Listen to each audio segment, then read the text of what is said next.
Hello and welcome to another video. In today's video we are going to be doing some more on our Bolens sleeve hitch project, and hopefully we can get it as near to finished as possible today.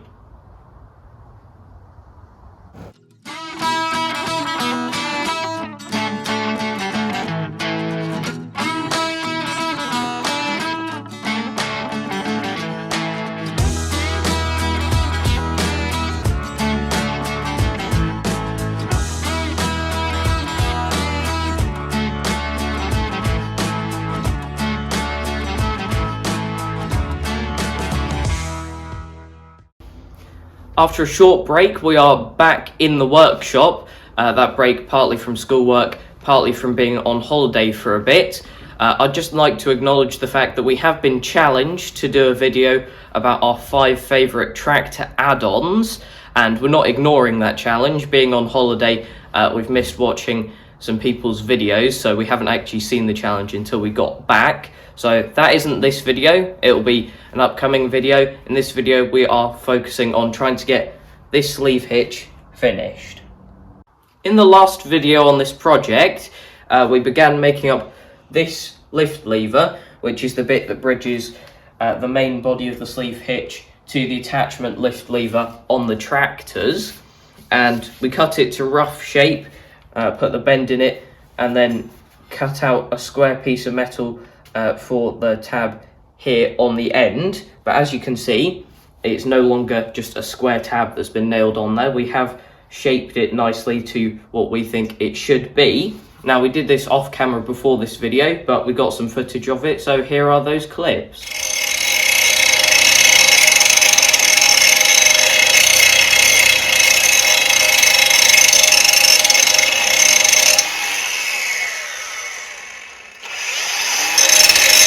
With that done, we have 3 more operations to do on this lift lever until it's pretty much finished. So the first one is cutting it to length properly this time, which it needs to be 30¼ inches total length, which we have marked out on the bench here. This tri-square is marking where the end of this is. You can see 30¼ to the end of the bench.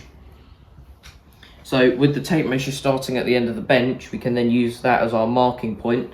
We'll mark that onto there, and then we can just make a cut there, and that should be theoretically the correct length. After that, we need to make up a sleeve, probably out of this, which will slide over there and weld on there as a stopper for this piece when it's actually functional.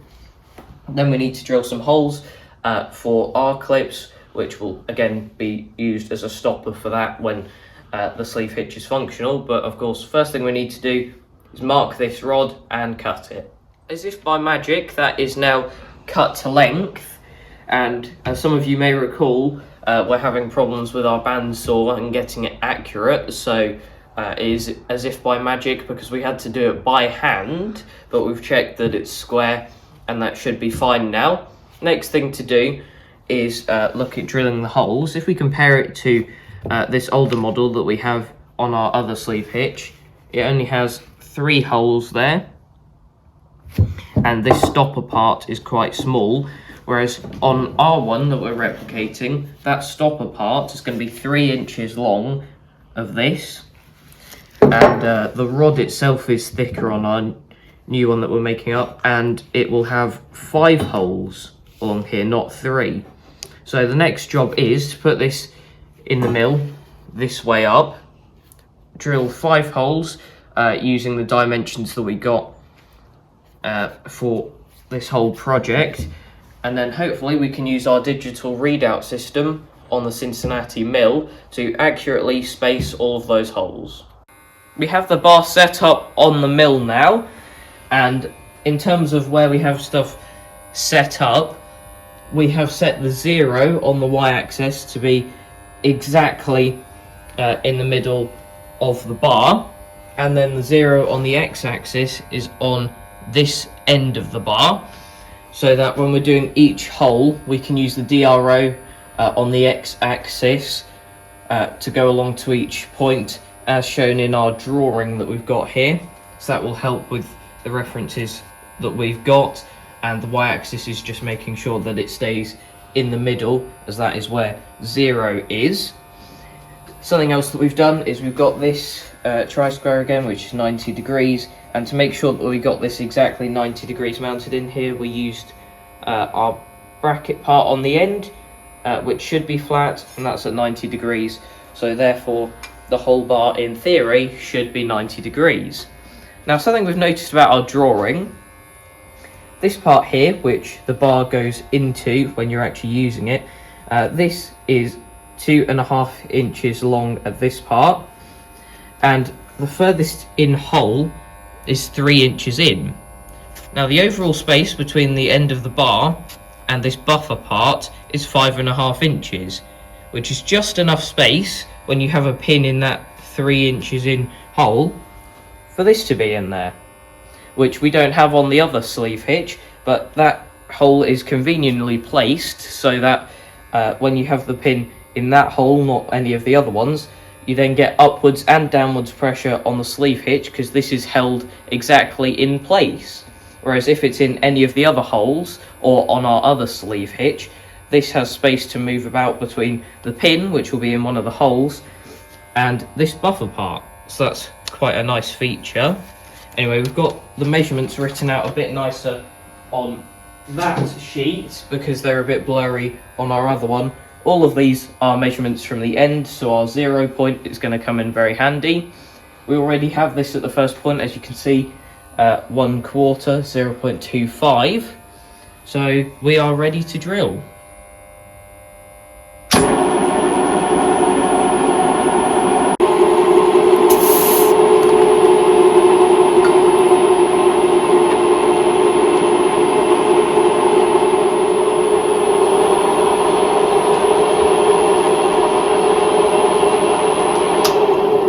The first hole drilled pretty much. Just get rid of the debris. That looks quite clear. Now we're gonna move this over to 0.875 or 7/8 on the DRO, and that'll be the location of our next spot.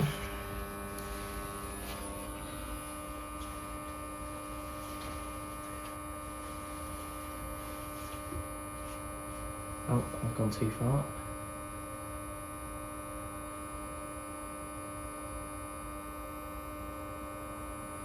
There we go, 0.875. Now we're ready to do the second hole.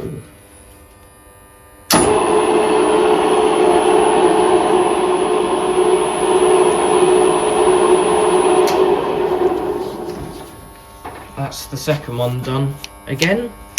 So that's good. Just take the lock off of the x-axis, and now we're moving to 1.5 for our next hole. Which is there. And if I just put the lock on the axis or the table so that that axis doesn't move. Now ready to do this hole, which this is a lot of repeating the same process, so we'll do the other 3 holes and we'll come back to you once we've got them all finished. And that is the last hole done. So if I just dust this off, you'll be able to see all of the holes. We did notice that one of them, that one I think, is slightly out of line of the other ones. We think that's because the drill bit deflected a tiny bit when we were starting the hole. Maybe we should have used a centre drill first, but it is what it is, and it's not too far out of line, so we're not too upset with it. But that is now that part done. We have the lift bar out of the mill vise now, and we've cleaned it up a bit, and you can see the holes a bit better now. Something we forgot to mention is how we mounted it in the mill vise. Normally for something round you'd want a V-block like this, but this side is the smallest one that we've got, and that was pretty marginal as to whether we could use this and still be able to drill the holes directly in the centre. So we looked in our scrap pile and we found this, which you can see it's got a small V channel cut out of it, which we used just to hold that, and it works pretty well in the vise. Definitely better than not using it. So always handy to find something useful in your scrap pile. But the last thing to do now is to make up the stopper block part, which you can see what it looks like on this one. And according to our drawing, that should be 3 inches long on the sleeve hitch rod we're now making up, which is very different to the old one. And we're going to be using this bit of 1 inch diameter stock that we've had for ages. And if you've watched my projects for a long time, you'll remember that we use this quite often. And it started off as probably a 3 foot length of this, and now it is only 5.5 inches left. So taking another 3 and a bit off it might even be the last use of this bit of material. So we might even have to order more. But what we'll do is we'll cut this to just over 3 inches, leaving some excess so that we can face both ends in the lathe.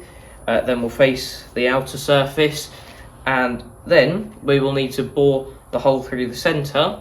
Then that part is made up and it will need welding onto the lift bar. But first thing we need to do is cut this, then we can stick it in the lathe. So we've now trimmed down our 1 inch diameter bar, and we've cleaned up the outside edge. Now it's just to face off both ends. So we'll start with this side.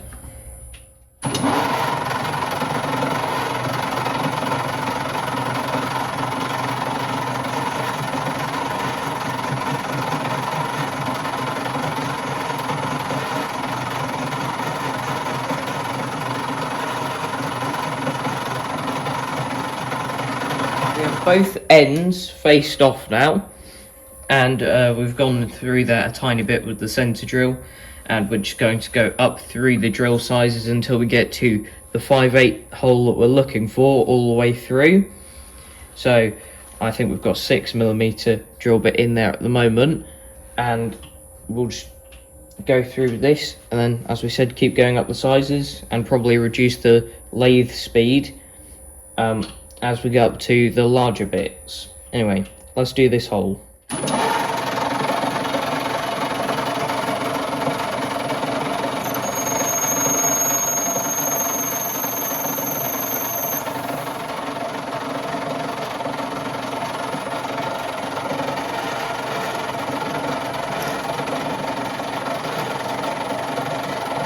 Didn't get any footage of doing the final hole, but here is the finished part now.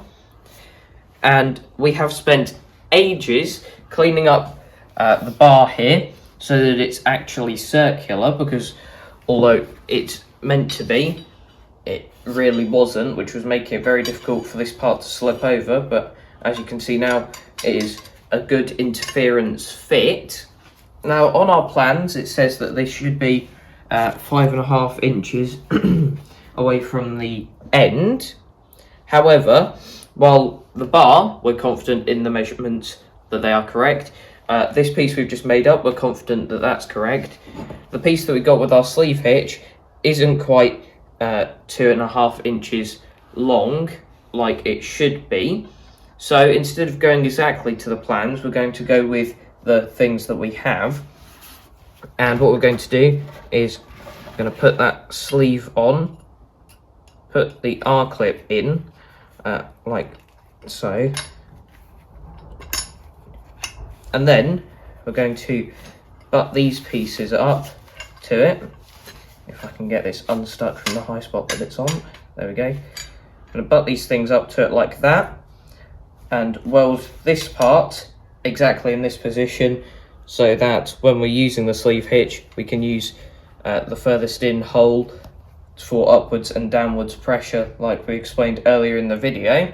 So this is how we're going to set it up to weld it. Now we just need to set up the welder, and Dad can do a few tacks and then do the main weld.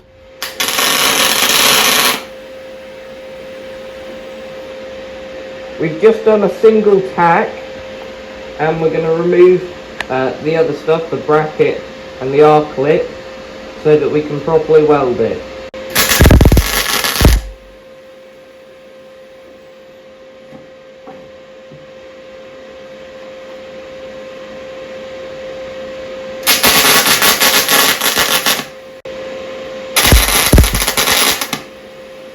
all welded up now, and you may have seen in a bit of the video the welder did some strange things, and it's definitely not perfect, but it's probably better than the other one. And as the saying goes, a grinder and paint makes me the welder I ain't. But it is easier just to blame the cameraman having a bad day with the welder, but we'll let him off this once. And I do think that is still better than the factory one. Speaking of paint, the next step for these parts that haven't got any primer on them is to put primer on them. We have cleaned it up so that there's no mill scale on these parts anymore, so they are fully prepared for primer, which we'll probably do a few coats of that, and then we'll put paint on everything. Nothing has had its first coat of paint yet, so that's a job to do on absolutely everything. And then this won't be the last video on this project. There'll be another one where we have a look at all of the painted parts, put it all together, fit it up on a tractor, and then we can give it a bit of a test, which will be good. But for this video, we are pretty much at the end, so thanks for watching, and I'll see you in the next one. Bye.